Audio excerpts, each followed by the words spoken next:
Aquarius, hello there, my beautiful friends. We're going to do your general tarot reading for late May 2023. Thank you so much for joining me today. You know I appreciate each and every single one of you. So let's get right down to business as always and start you off with an oracle card here, just so we could dip our toes into energy and see what's going on for the lovely Aquarians. I hope you're all doing fabulous, my friends. Let's see what's going on. Talk to me, my guides. What's up with my friends here this week? And yeah, we're going to take a real quick look at this first card, then we'll get into the full reading itself. And at the very end, I'll pull you a bonus card from the Shadowland Tarot just to see what might be in the shadows or what shadow work you can lean in on, which is always interesting. But let's get it going. Let's rock. What do we got here for the Aquarians? My guides, nice and quick, please. Thank you. Okay, time. And I feel like this might have shown up for you in recent weeks too. I'm not going to go back and check and speculate, but this is a very important type of card. It does speak about the concept of time. Now, before we fully see how it might be affecting you in various different ways, if you're new here, I'll be speaking about the May subscriber surprise towards the end, so you might want to check that out. Also, if you could kindly illuminate that like button by tapping it right on its third eye, you know I'd greatly appreciate it. But enough of the promo, into the reading. Let's start talking about this Saturnian concept of time. So you see this card, you see this woman. She's holding that hourglass. She looks very serious in her ways, right? And the sand is slipping through her fingers, just like that old soap opera. Now, when I see this card, I do think of time as a whole. I personally think that time affects people in different ways, right? Because there's some times where time feels like it's flying. Usually when you're having fun or doing things that you like to do, sometimes you feel like you've been waiting forever and ever and ever. So for a portion of you, maybe you're literally waiting on something or waiting to hear back. Maybe time is crawling for you. For a portion of you, it might feel like the years are just flying by. It's like, oh, it's already 2023. I remember when it was the year 2000 or whatever it might be. So just beware, or just know that whatever it is you're going through right now, time might be distorting things or changing how they're perceived, okay? Just take that for what it's worth. The importance of the concept of time, you know? So let's get into tarot. As I always say, that first card doesn't make or break the reading. It's just a footnote. Some of you might just be waiting, that's it. But yeah, I'm going to get you 3 cards in the upright, then we'll get the intuitive juiciness flowing. Let's get a good shuffle here for my Aquarians. Please, my guides, talk to me. What's up with Aquarius here in late May? So, last week's reading, and I will say this, in recent weeks, it seems like there's been a lot of challenges and complications in the Aquarian readings. Now, I will say this as well. A lot of Aquarius readings are very in-depth. There's a lot of moving pieces, lots of moving parts. But last week's reading was titled A Serious Warning. We had 10 of Swords energy. We had all sorts of combustible stuff. So hopefully you haven't been going through too tough of a time. But let's keep it light and polite, right? We're going to keep this optimistic. We're going to roll with the punches. As you know, energy is very fluid. It's never set in stone. So only take this how it hits for you. Because we could be seeing your vibe or somebody else's. Let's get you 3. What do we got for Aquarius, please? Thank you. I mean, you already know those things if you watch tarot. Yeah, here we go. So we have the world in position number 1. Okay, so just like what I was talking about, time, the concept, the aspect, this could represent closes and endings, changes, it's karmic. This is a very in-depth card for us to start with. Okay, thank you. Okay, so we have an ending, now we have a beginning here. Aquarius, super, super interesting already. I say it every week, your readings are just so in-depth, and I don't even have, I have one Aquarius placement, my Jupiter's there, but your readings are just so in-depth and layered. All right, we have the 9 of Swords right here on the back end that we will have to speak about. So there's some mental energy happening. There's a lot of stuff happening here, my friends. Let's go through. I'll give you some of the classical meanings and archetypes, then we'll get that juicy, intuitive stuff going.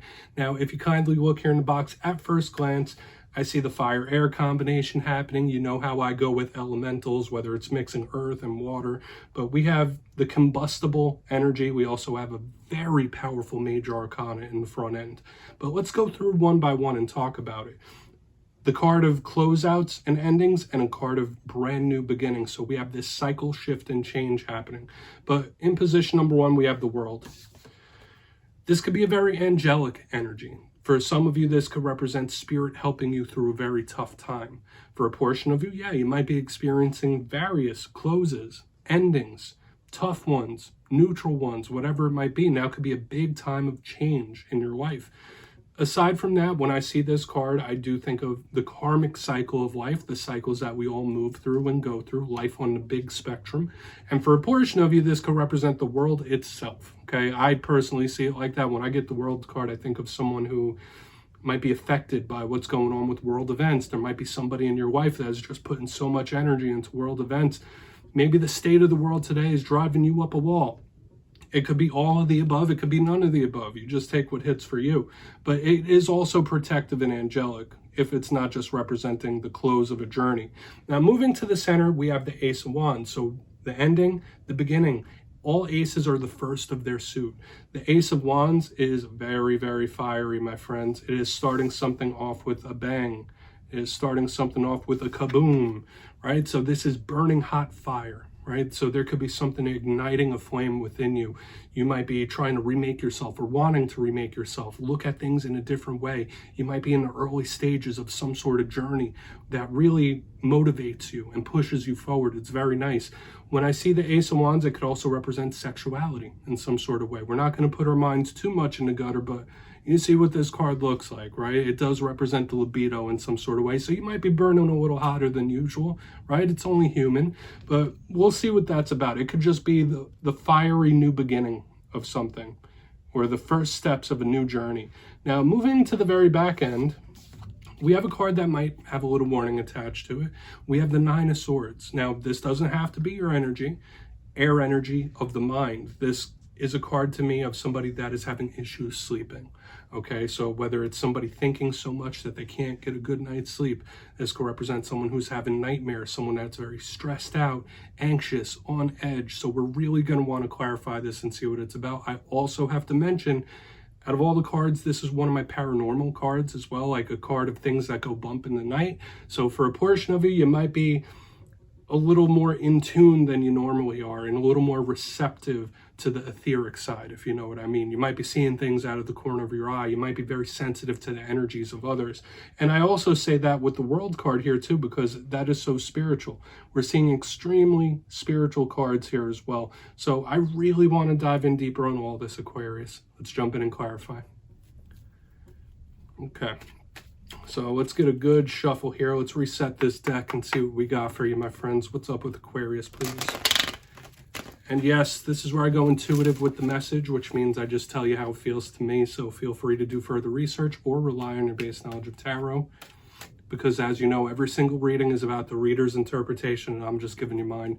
Let's go in on that World card. And yes, if you're a reader yourself, please feel free to play along. That's why the box is here. If you're feeling any messages that you want to give to Aquarius, you could drop it in the comments. I don't mind at all. All right, World card. Why is it here? Thank you. King of Wands. Okay. So usually the King of Wands, all right, for a portion of you, you could be trying to control an outcome or really trying to keep your feelings of something under wraps, as what I'm feeling here initially. Now, for another small portion of you, yeah, there could be an ending or a closeout with an older male figure, or even just a fire sign with the King of Wands. When we see kings, we think of control of their respective suit. So this is that burning hot fire that we were talking about. So I do possibly see a lot of you really trying to keep yourself under wraps, your reactions, your actions under wraps, whether there has been endings or closeouts, like you might be trying to stay cool, calm, collected. Like, no, I'm going to handle this with grace. Like, so this could be somebody trying to handle an ending with grace, so to speak. But we'll see what kicks in when we go back here to the end. The King of Wands can also be an entrepreneurial type of person. So maybe some of you were fired up to take on the world. Maybe you feel like you could take on the world as well. So we're getting various different messages here. But if you are experiencing endings, closeouts, stuff like that, you could be holding yourself to a certain standard of like, no, I'm going to handle this in a very certain way. I'm going to handle it with grace. Okay, so yes, there can be endings here, and maybe this is somebody trying to make sure an ending doesn't happen as well. Like, no, it might seem inevitable, but I'm going to make sure it doesn't happen. We're going to move over to the Ace of Wands. Okay, we're going to see why this Ace of Wands is here, because now it has my interest now that we're getting more fire showing up. So why is this Ace of Wands here for the Aquarians? Very interesting way to start us. Okay, this could absolutely be a warning about doing anything too spontaneous, my friends. Like, you might have a lot of get up and go. You might have a lot of zest, a lot of pizzazz. We have the Six of Wands in reverse here. So when I see this, this can be a warning about making a mistake or a mishap, right? There could be someone that took an action, made a big action, didn't quite think it all the way through, and they made some sort of mishap or a mistake. I'm seeing it here right in the center. I feel like I saw that for you in recent weeks as well. Don't quote me on that. But usually the Six of Wands is a card of victory, right? Public notoriety, kudos, and all that. In reverse, to me, it's like this could be a possible fail. This could be a possible loss. So when we have cards like the World showing up, then this fiery, unpredictable energy showing up, like, you really want to make sure that you don't do anything too spontaneous, that what you do is well thought through, or there is a big possibility of an F or an L, right? A fail or a loss. So watch out for that, okay? Or mistakes, mishaps. I think you get what I mean. I'm not going to ride that till the wheels come off. We're going to go in on that Nine of Swords. I feel like these are coming pretty straightforward. So let's go in on the Nine of Swords, then we'll do a quick recap before we get into the Shadow card. Just try not to be too spontaneous, my friends. That's it. So why is that Nine of Swords here?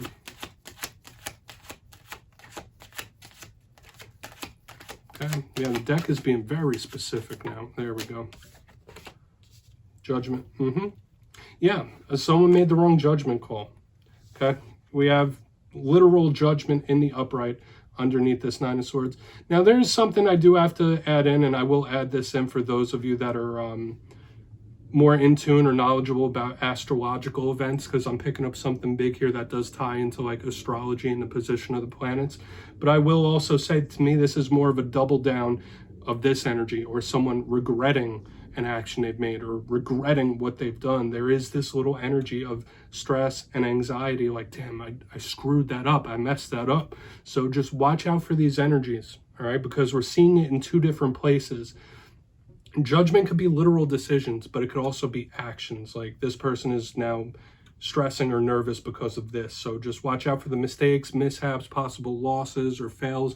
Only if it's like spontaneous stuff. That's the thing I'm feeling. Like, if you plan something out meticulously, there's a lot of fire energy. There's a lot of powerful energy, and I'll explain it in the recap why this is like so powerful and moving. But for those of you that are into astrology, judgment represents the planet Pluto, or the planet formerly known as Pluto, right?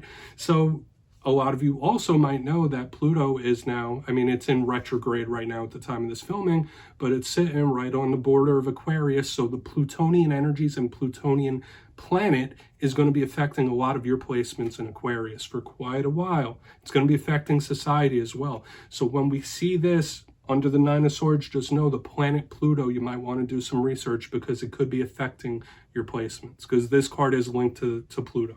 Okay, and that Plutonian change-based energy. So let's go through and do a quick little recap here, and I will just cast a quick overview before I go through each one by one. If we look at this spread, we have two of the most powerful major arcana.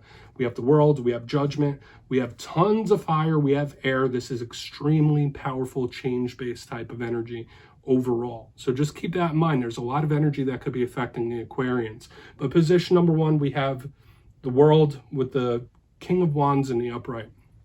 I did say you might be having fallouts with fire signs in this time, but this to me is either somebody trying to make sure something doesn't close out or end, like, no, I'm going to make sure this doesn't end in a bad way or a yucky way. But for a portion of you, this could be someone saying, okay, well, that's over, that has ended. I'm going to hold myself with a sense of grace and dignity. That's another vibe here, okay? Take that for what it's worth. A portion of you, yeah, there could be something about the world itself that's angering you. In the center, we have the Ace of Wands with the Six of Wands in reverse. Big warning about being spontaneous. Somebody possibly making the wrong move, making a mistake. It's showing up here. Watch out for loss. Watch out for failures and stuff like that, specifically with spontaneity, because we're seeing it once again. Somebody's like, damn, I messed up. I messed up. I made the wrong move. I made the wrong choice. So I'm not saying it's you. It could be someone you're connected to that is regretting what they've done or regretting the move they've made, right? Like, I handled that in the wrong way. Watch out for the Plutonian energies. Let's get you one shadow card. I feel like I could talk about this spread for hours and hours, my friends. This is a very, very deep spread this week, so please look into them further. But let's see what's in the shadows for you. What do we got in the shadows for my Aquarians, guides? So whether it's something within your shadow self or something you don't quite see, what's in the shadows, please? I always like to end off every reading with a quick shadow card. Okay, thank you. Yeah, here it is. The Nine of Swords showing up again. So I always place extra emphasis when a card from the main spread shows up in the shadows. So all the things I was saying about the Nine of Swords, the stress, the anxiety, the sleeplessness, please make sure you're getting proper rest and relaxation. Know that energetically you could be feeling much more than you normally do, even if you have the gifts. But the Nine of Swords is all about that anxiety. Some things in the past, even if we regret them, even if we feel we made the wrong move or messed up, we can't go back and change them as of right now. Who knows where technology will be in like 50 years or so. But as of right now, there might be something you need to let go of. Don't blame yourself for. And try to keep your mental stress and anxiety at a minimum when we have this Nine of Swords. And some of you might just need a good solid 8 hours of sleep.